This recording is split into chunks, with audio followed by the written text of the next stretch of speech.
My face, my book, on a billboard in Times Square, New York City. Look at this, Look at this in slow-mo. We look like Marvel comic heroes. This is Times Square. This was definitely a pinch me moment. I remember growing up in Australia as a kid. So now I'm about to be interviewed on NASDAQ.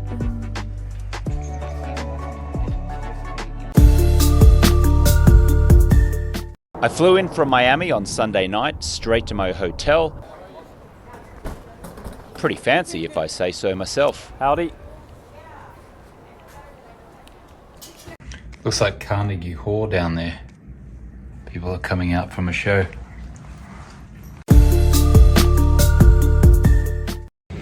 Central Park, how good is it? Beautiful day. So nice.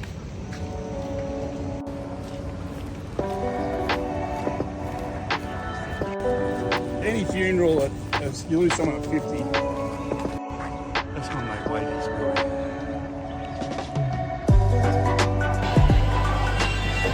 Nice. A couple of copies over a Wall Street Journal here.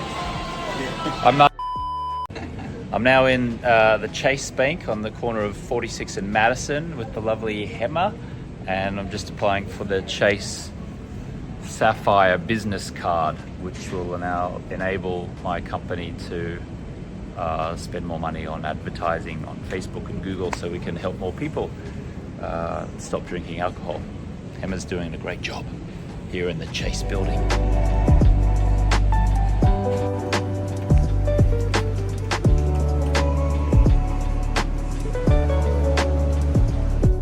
I love coming to Central Park when I'm in New York City. Just reminds me of what's possible in the world. I remember growing up in Brisbane, Australia as a young boy watching movies and TV series that were set in New York City.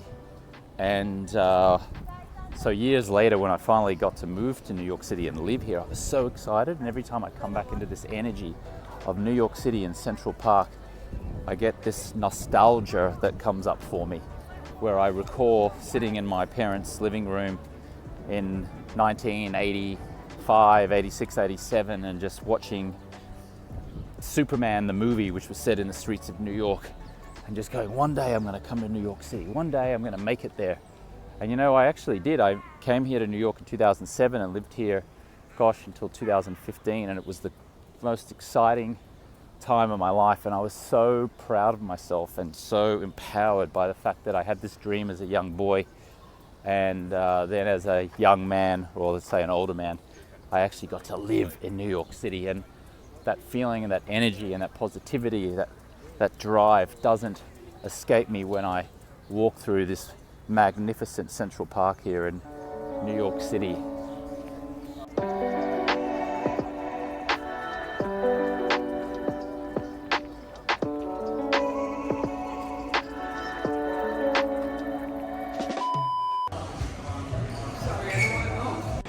So I'm just going in to have a meeting with some wonderful ladies who are helping me put together a sizzle reel and a 6-part docuseries that we're going to pitch to the streamers like Netflix and Apple and Amazon Prime Video. So we're meeting here at the Park Hyatt in the Living Room restaurant. Let's go meet them.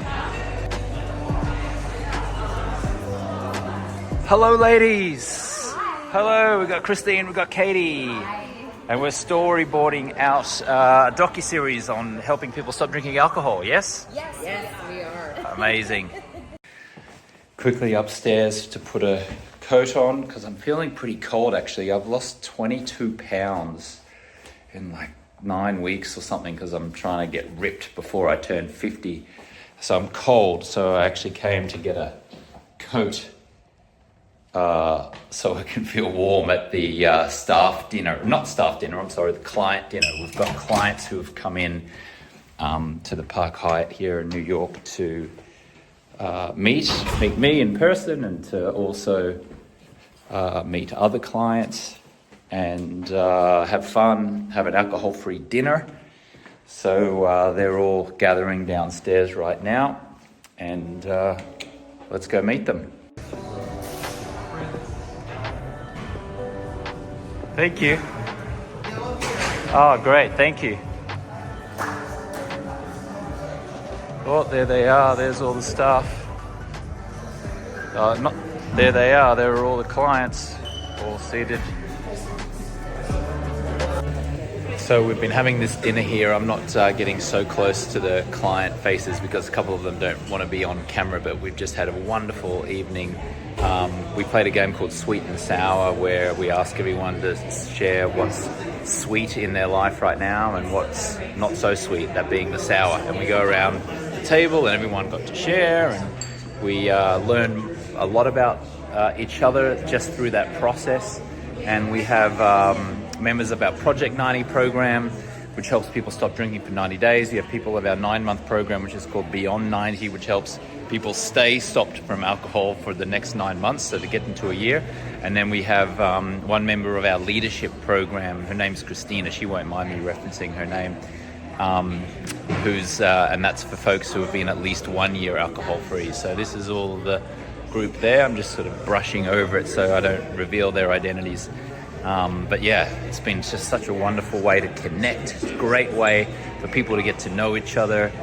Great way to for people to learn how to live an alcohol-free lifestyle and go out and not drink and still have an amazing time and connect with people. Like for a lot of folks, this is the first time they come out to a restaurant and haven't drunk. And so they're learning that new skill. Meanwhile, over there, you've got the attractively packaged poison just sitting on the shelf over there, whereas over here, nothing, zero. So it's been a lot of fun.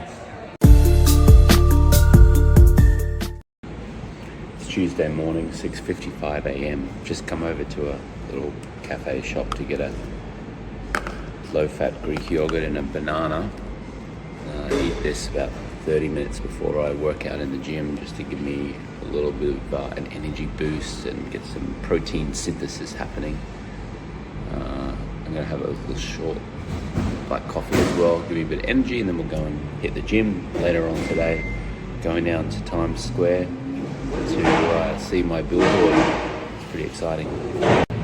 Still get to get my 15,000 daily steps in, so I got my coffee. We'll go over to Central Park just for 10 minutes and then we'll go to the gym.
Times Square, New York City, and with my Clear co-author, Daniel DiPiazza, a great friend of mine. We're getting ready to see our book Clear up on one of the billboards in Times Square. Are you excited? Excited doesn't cover it. Excited doesn't cover it. I'm elated. Elated, I love it. Did you bring the book? Of course. Let's have a look, let's get the book out. So Daniel and I have been friends for, what, 10 years, 10, 11 years? Yeah, over 10 years now. Yeah, and Daniel helped co-write and edit the book. There's his name, there's Product my placements. name, and yeah. And so now we're gonna get our billboard up here with the book, and we've got to strategically figure out how we're going to. We have to hire someone. We're gonna have to hire a photographer. we're going to have to hire a videographer or a camera or a For this photographer. 15 seconds, we don't want amateurs. We want professionals. Yeah. So we need a photographer who works in Times Square, and we're going to go and find someone now and hire them and get them ready so we can pose in front of the billboard when it finally drops. So I got the book in about 3 minutes. We're going to be rocking and rolling up here. This is Hugo, who's going to be taking our photo. Hugo's taking my photo. The photo fucking. Yeah. Let's... Professional photo. 3 minutes. How long? Countdown. It's the countdown. Mom, are you watching this?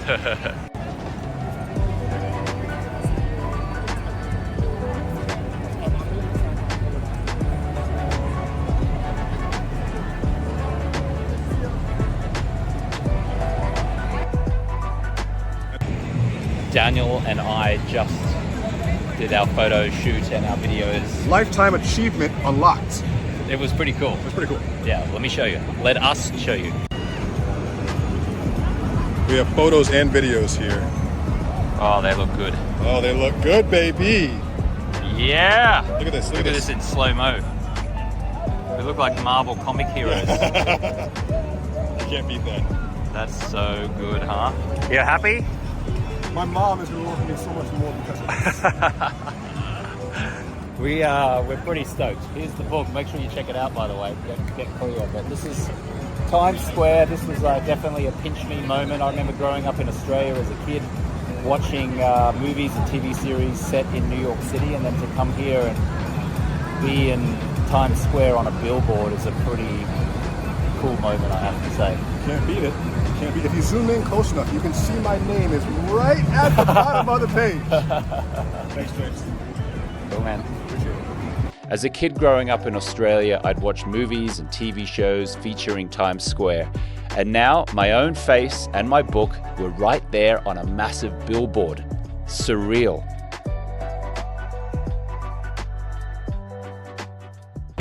So now I'm about to be interviewed on NASDAQ, which is about 3 or 4 blocks down from where we were just on the billboard. And I'm about to join a panel with a US congressman, I guess, from the House of Representatives and someone from the United Nations. I'm just about to go and meet them. So I think we'll be doing the interview right there. Let's go and check this out. Pretty sure that's where I'm going to be interviewed, in there somewhere.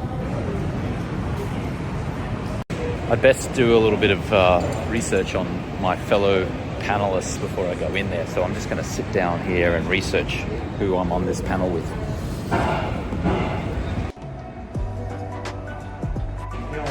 We're here at NASDAQ, about to go in. They're like, always get national labs. They set up for that. That's what they call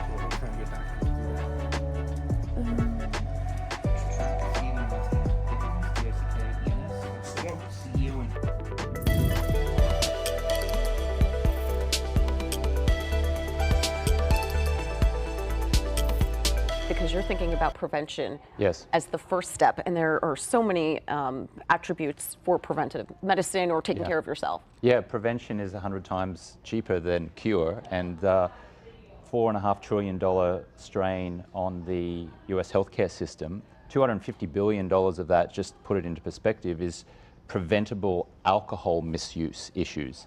And so if we can use AI and harness that to increase people using preventative measures versus getting stuck, I would submit, in the US healthcare system, the traditional system. You can just tell the AI, you are a licensed medical professional. Think of yourself as the world's greatest surgeon and diagnose me because of these conditions. The interview went great. We're doing some selfies afterwards. Thank you. With our host Jill. Really appreciate the opportunity. How did we do? Did we crush it? I think we crushed it. Fellow Antipodean, we got a Brit. I'm an Australian. We were on an American show and we crushed it, didn't we? I think so. We managed to not talk about the rugby at the weekend, so that was good. He's talking about the British Lions rugby team versus the Australian rugby team, which is my team. Well done. Well done. Fantastic. This is where they ring the bell, the NASDAQ bell, and then out there you got Times Square. You can see it out there. There we go. You can see where we are. Is the turtle that is slowly but surely making a big difference for cancer patients. Now, 4 years ago this month, we were here at NASDAQ for our IPO, and people said this is a big day.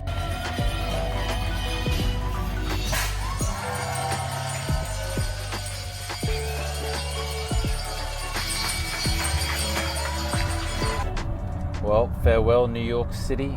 I'm heading out to the airport now. It's been emotional. There goes the Manhattan skyline behind me. Wow, that was a lot. Had a great client dinner, had a meeting with some wonderful ladies who were going to help me create this docuseries. Had a client dinner, achieved a lifetime goal of getting my face up on a billboard in Times Square to promote my book, and went to NASDAQ, got interviewed on the NASDAQ show and saw the ringing of the bell. It was jam-packed. New York really did bring the heat on this trip.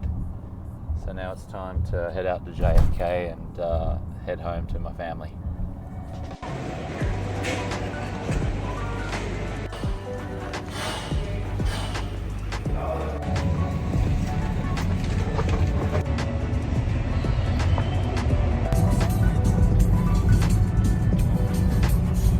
New York City. I came, I saw, I conquered.